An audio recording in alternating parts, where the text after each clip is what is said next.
The pace of innovation out of Alphabet or Google stock has been breathtaking recently. And so in this video, we're going to talk about some of the developments out of Alphabet. What does it potentially mean for shareholders, along with my thoughts around Google's current valuation. If this is your first time tuning in, my name is Daniel. You're watching Unrivaled Investing. Let's dive right in to understand what's going on here with Alphabet or Google. So first, just earlier this week, I think this was on Monday, they announced Willow, their state-of-the-art quantum chip. The reason why this is significant is because this chip was able to perform a standard benchmark computation in under 5 minutes that one of today's fastest supercomputers would have taken 10 to the power of 25 years. So a number that exceeds the age of the universe and just wouldn't be feasible with classical supercomputers. And they have this sort of throwaway comment in the blog post. It lends credence to the notion that quantum computation occurs in many parallel universes, in line with the idea that we live in a multiverse, a prediction first made by David Deutsch. I mean, it's incredible to me that you have this sort of post and say, oh yeah, by the way, on Monday, we believe there's a multiverse and we're playing around with technology that sort of messes with it. And how's your Monday going? That's just incredible to me that you're seeing this. And they also call out, look, this is on a double exponential path towards improvement. So you're going to see quantum potentially become commercially available, let's say 3-5 years, maybe 7 years from now. And that has a big, ramification, not only for Google, but also a lot of industries, because if this is the new paradigm in computing, which it could be, you're talking about NVIDIA, a $3 trillion company using the classical approach. Could that be disrupted? You're talking about all the suppliers to NVIDIA. Everyone says, oh, look at ASML and its monopoly. Well, could you have some sort of new paradigm driven by quantum and quantum machines? It's unclear, TBD, maybe it's complementary, but it's also just this risk that, wow, we could be living in a whole new era, 5-10 years from now. Now, from Google's perspective, I think it makes their cloud services even more indispensable for their customers, because they can say, oh, by the way, running a quantum machine is a huge pain in the butt. You have to keep it, below, crazy low temperatures, colder than like being in outer space type of thing. We're just crazy cold. If you want to be able to access these machines, yeah, you can't store that in your basement. What you're going to be doing is you're going to be leveraging Google's cloud to run those computations. We're going to own the facility ourselves, making Google's cloud indispensable. And how valuable Google Cloud is will become also shown through the AI algorithms that they launch, where they say, hey, if you want to use this AI algorithm, such as their new Imagen 3, which allows you to, hey, take a picture and then transform it into a video, yeah, that might be exclusive to the cloud. Or here's a picture of a dog, sitting down and saying, you know what, I want it to wag its tail and look straight at the camera. You can now do this. You can now edit photos, asking AI, hey, take this car, turn it into a convertible. This has huge secondary effects, not only for Google, but for society as a whole. Graphic design, that whole industry's changed. The thumbnail for this video created by AI. You're looking at, Adobe. That is a huge question mark in my mind of, yes, they're on a race to generate AI solutions as well, but how are you supposed to compete when you have a company like Google where the AI is and how much it can influence and impact your business is sort of a byproduct. They're sort of saying, yeah, we're inventing this because look how cool it is, and this has nothing to really do with our core search business. They also introduced Gemini 2.0. It's 2.0 Flash model, which is, doing extremely well. This is one of the leading models. You can see how one of their experimental models is leading across the various different AI arenas or competing. You can see that it's in line or slightly better than ChatGPT's 4.0. So, I mean, Google is on fire recently. And not only are they taking this model, but they're saying, hey, how can we relevantly roll it out to users? So they talk about Project Mariner, where you can embed it in your web browser, and then it could sort of watch what you're doing. And you could say, hey, can you do this for me? So it turns into a AI assistant, an agent that can actively work with you, understanding and reasoning capabilities to automate tasks using your browser. It's watching what you're doing and then, can make your life easier in theory. They also have Project Astra, which is being built into phones and glasses where, through the camera, it can look at the picture and tell you, hey, what's going on at all times. We have now crossed the point of her where you have the phone, the glasses, where you're getting this smart assistant. Here's an actual example from their video. He's wearing their glasses, their experimental glasses, and you can see it currently looks like it's sunny in London.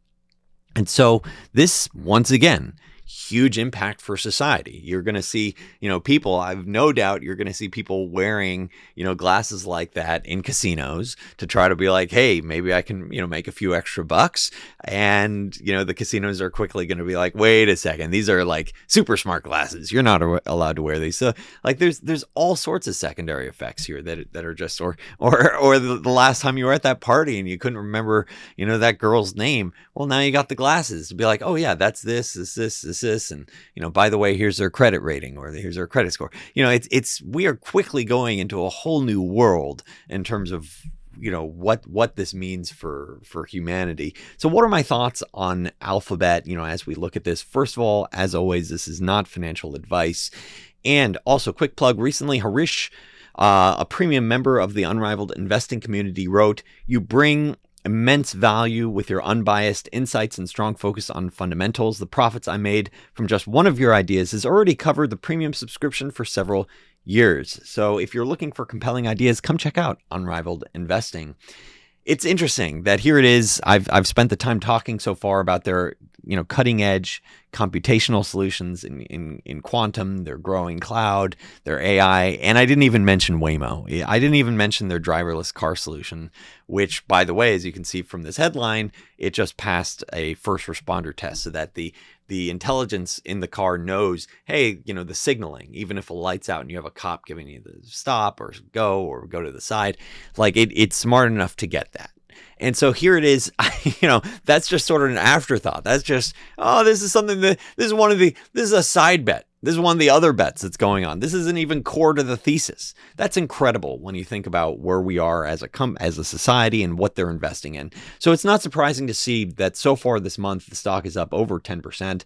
For a $2 trillion company, that's quite significant. So that does suggest the market is very aware of these developments and is saying, yeah, the potential value over time from these developments, like quantum alone, could ultimately be worth, hundreds of billions of dollars if rolled out on a commercial basis. Right now, it's not generating any revenue, but a 10% plus move on a $2 trillion company, that's 200, plus billion dollars.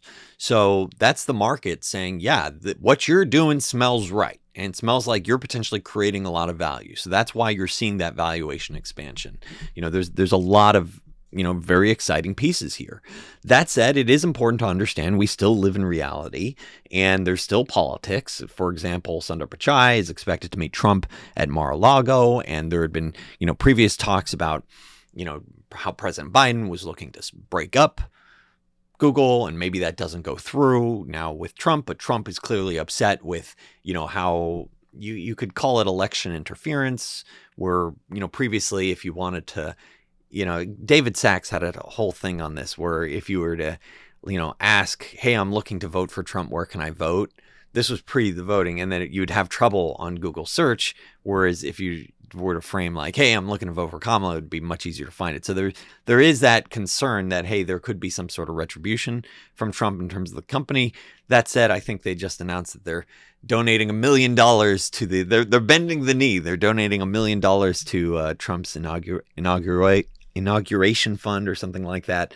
So thinking about the valuation for Google, I think there's a lot of different pieces, and I'm going to cover several different angles, including what does Google itself think of their valuation. And so looking at Google Cloud, growing around 30% this year, I'm assuming profit margins improve significantly from where they currently are.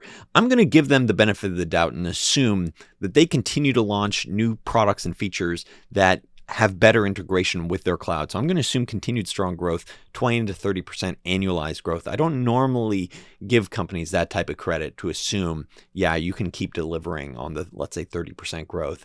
And I'm going to also give them a premium multiple. You might even say this is too low if you truly believe that, let's say, quantum has sort of, they have some sort of quantum monopoly in the future. So I'm saying 30 to 35 times. And so it is possible when you think just about their cloud segment, that could be worth, as I was just showing, it could be worth ballpark, let's say $500 billion to $1.5 trillion over the next 5 years. And that's a big development for a company that's currently worth, $2.4 trillion. So you're saying, yeah, Google Cloud over time could become worth more than half the value of Google from its current perspective. So then the question is Google services, and that includes a lot of pieces, including their search, their map, their Chrome, YouTube. And so there's a lot of different moving parts because YouTube, I think, has continued to get stronger. More and more people are looking to establish the direct-to-consumer relationship. And the legacy, media establishment, that is falling apart. And it's about, hey, do you have a voice? Do you have someone that you trust, and sort of directly listening to what they say? And I think with AI and some of the tools that you've seen come out, that authenticated voice is going to be more and more important, where you say, I trust this source that's proven to be authenticated, has the check mark, or this is the Unrivaled Investing channel. I'm more likely to trust that guy than I'm going to trust, buy, or, whatever, whichever perspective you understand that. I think authentication in a world of deep fakery driven by AI becomes very important. That said, there is a legitimate risk that their search business, look, everyone's looking to build, the top companies are looking to build major AI that arguably can solve a lot of the search questions. And that's historically been the bulk of the value for Google, generating the bulk of their free cash flow. So how does this business sort of evolve? Because management correctly, and Sundar Pichai recently had an interview with Andrew Ross Sorkin, where he effectively called out, they are leaning in to this threat. They're leaning in, and that's why they're developing these AI models. But it is important to recognize, just because you're leaning in and you might develop and have the cutting edge, does that mean it's going to be as lucrative as your existing search business? It's unclear. That is an uncertainty that I think investors have to deal with. So I'm assuming generally lower growth in their services segment, lower multiple than I was giving with cloud, and and assuming roughly current profitability. So I'd say there's a lot of uncertainties that go with this, but if you believe in that, then you're effectively saying, hey, this segment could be $2 to $4 trillion over time. So that does get that sort of upside potential for Google even from here. So I look at Google currently at around 193. I don't view it as a crazy valuation for a company with several revolutionary bets. I haven't even talked really about how much Google's Waymo division could be. So I think there's a good chance that Alphabet continues to outpace the broader indices. Of course, this is a hypothetical framework. Stock price can go way higher, way lower. A lot depends on their execution. A lot depends on their sentiment, and also exogenous factors, external, events that could, dramatically impact valuation. So broadly, I think it wouldn't surprise me if this outpaces the indices in the years ahead, even though you've seen this rally so far this month. So when I put the question to their cutting edge 2.0 flash model, saying, look, do you think their free cash flow will be much larger in 10 years from now? Because I recognize free cash flow is sort of the North Star for how you value a business.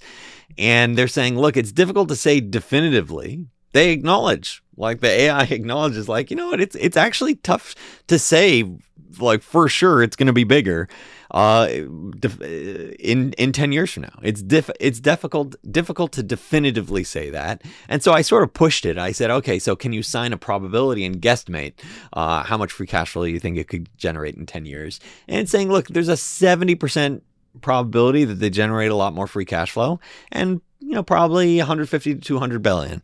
I actually 150 to 200 billion, I think that's actually quite reasonable. I mean, currently they're around 70 to 80 billion. So that would suggest, hey, they're making these sizable CapEx expenditures, building out, a lot of really cool stuff. But at the same time, their free cash flow continues to grow at a reasonable clip. So growing from, 70, 80 to, 150, 200, you're talking about high single digits, low teens. So that I view that as like, yeah, that's very reasonable, like assumption. You're talking about, AI is coming to a conclusion that I think a rational person would equally, say, hey, 70%. Yeah, okay, that makes sense. Like when you consider how search might play out. So here it is. This is another AI's perspective on, how Google can play out over time. At AI Ticker Chat, we have a lot of exciting stuff coming out in the coming months. And so what this is another take on Google. This is an upgraded take that's not yet available to the general public, but will be in the coming weeks, where it, asks a lot of questions to think about what's driving growth, what's driving margins, what could the multiple be in the years ahead, and you can explore each of these things. And so it'll be a whole different brand, but right now you could check it out, AI Ticker Chat, see the link below. And, it's broadly in line with my view, saying, look, and keep in mind, I didn't, try to bias it one way or the other. It's coming to its own conclusion, saying, yeah, over the next, 5 years, it's generally biased on the upside in terms of revenue growth and potential, profits and multiple expansion. So, I look at that, and you have Google's AI saying solid. When I look at it, I go, yeah, it wouldn't surprise me if it outperforms. And I'm looking at AI Ticker Chat, and it's also broadly favorable. So I hope this video has been helpful for you. If so, please make a point of hitting that thumbs up, hit that subscribe button. You've been watching Unrivaled Investing. Thank you so much for tuning in.